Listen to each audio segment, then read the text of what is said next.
pyramids got worse as they began to build more of them. They did a poorer job. Okay. But the first pyramid was a step pyramid, and then there were a couple of pyramids by the founder of the fourth dynasty, Seneferu, whose picture we will show. Okay. And his son Khufu built the Great Pyramid. Now that pyramid is the 48-story building. Okay. And that's 2200 odd BC or so, right? It would be right. It would be around 2200 BC. Okay. It's built out of 2 million limestone blocks, 2,200,000 to be more precise. And each one of those blocks weighs about 2 tons apiece. And it's still standing. It's one of the only wonders of the world that you can still go back and see today. So what's important is that the pyramid age, a high-tech age, a technological age, which showed that Africans were architects, engineers, astronomers, and so forth, occurs here, and you have nothing like it anywhere else in the world going on, only on the African continent. And then we have an invasion here. Now, where is Europe during this time? I mean, where is there is no Europe where is during Greece? This time. There is no Greece during this time. You will not get a Greece until approximately at this point. In fact, you don't have. When you say there is no Europe, you don't mean that the land doesn't exist. The land exists, but right. what I'm saying is you don't have organized nations on the human record. There are no records of nations at that time. You have people there, right, and you have land there, but you have no organized nations. So what we call Europe as a concept is either a continental civilization or a nation or national or a series of nations that did not exist as an idea or during this period of the Pyramid Age. It did not exist. Okay. We'll begin to say something about Europe over here. Let's look at the invasion, though. This is the first invasion from Asia. That invasion was a very destructive invasion. In other words, they brought nothing other than the horse and the chariot. Okay. That's the only innovation that historians attribute. And this is around what time? This would be shortly after 2000 BC, about 1700 BC or so. This group, the Hyksos, came in, and they stayed there for a while, about 150 years or so. Abraham came in about that time. Now, this is not to say that Abraham was a Hyksos. We don't know who Abraham was. But in the Bible, according to oral history, Abraham came in around 1750 BC, which would have been about the time of this invasion from Ur of the Chaldees. Moses then leaves about 1300 BC. Again, we don't know because all of this is oral history. And, but these two overlap this invading period, which disrupts the continuity of Kemet. Kemet comes back. Egypt comes back in this grand and glorious dynasty. This would be the great golden age. See, there was a golden age in the Pyramid Age, there's a golden age in the Middle Kingdom, and this is the grand golden age right here. This is the King Tut, Nefertiti, Nefertari dynasty. After the invaders were kicked out. After the invaders were kicked out. And we will see who kicked the invaders out. And then we had a growth program again. In other words, what I'm trying to say is that all of the high-tech periods were led by natives. Okay. In other words, you have nothing left of what these people did. Okay. Then there's also a 19th dynasty. This is the Ramses period. I'm not going to talk about that. Okay. We got about 10 minutes, I think. 10 minutes? Is that all? Okay. Go ahead. Okay, the 25th dynasty, which is the Revival Age.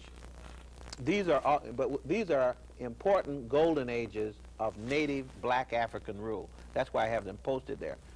It's also important to notice that we have the first intrusion of Greeks into Africa here. This is the period of Alexander the Great through the Ptolemies, and then the Roman period starts just before Christ and comes up to here. So you have a 300-year period here of Greek rule, about a 300-year period of Roman rule. This is 600 years of foreign rule of Kemet.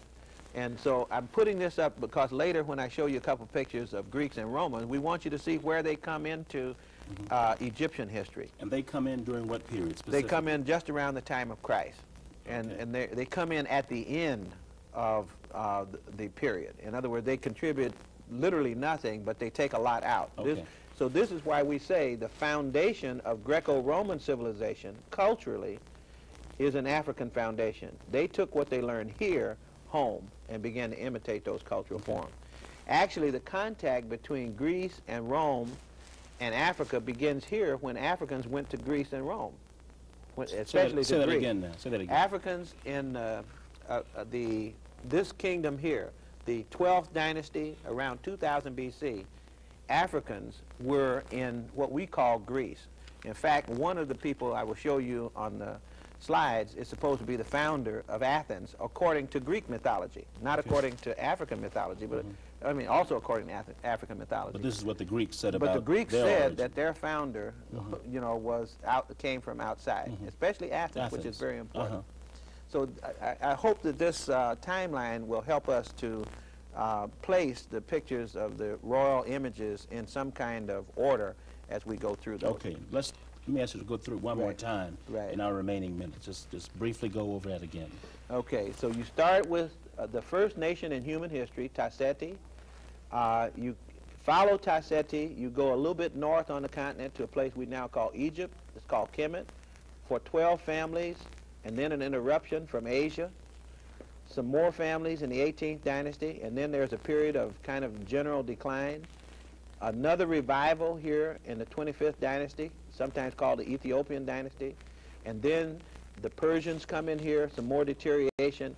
Finally, the important period that we know most about Egypt from is the Greco-Roman period here, around the time of Christ, and that marks the end of political control of Kemet by native Africans. And it meant that outsiders will, from there on, outsiders will control Kemet. The culture stays the same through the whole 3,000-year period. Okay.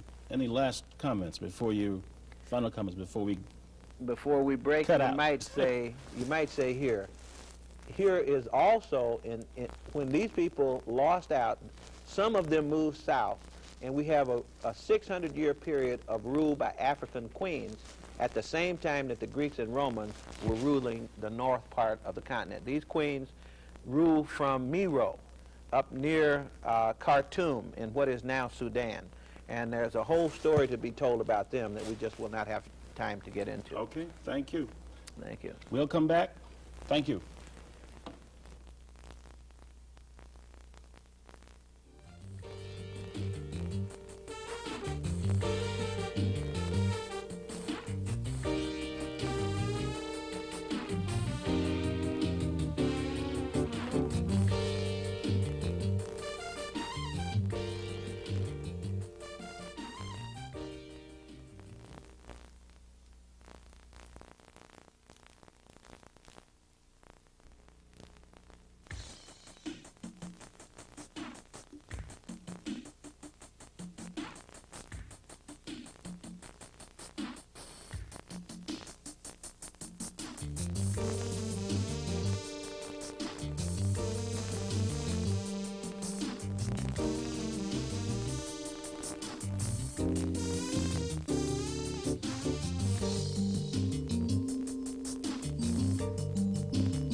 Hello, I'm Listervelt, Middleton. We are very glad to have you with us for this second part of Free Your Mind, Return to the Source, African Origins, with Dr. Asa G. Hilliard III, the Fuller E. Calloway Professor of Urban Education at Georgia State University. Dr. Hilliard, would you address the cultural unity on the African continent, please? Okay, I'm glad you asked that because many viewers will want to know why is it that you spend so much time doing the history of Egypt or Kemet when African populations in America, they believe, came from West Africa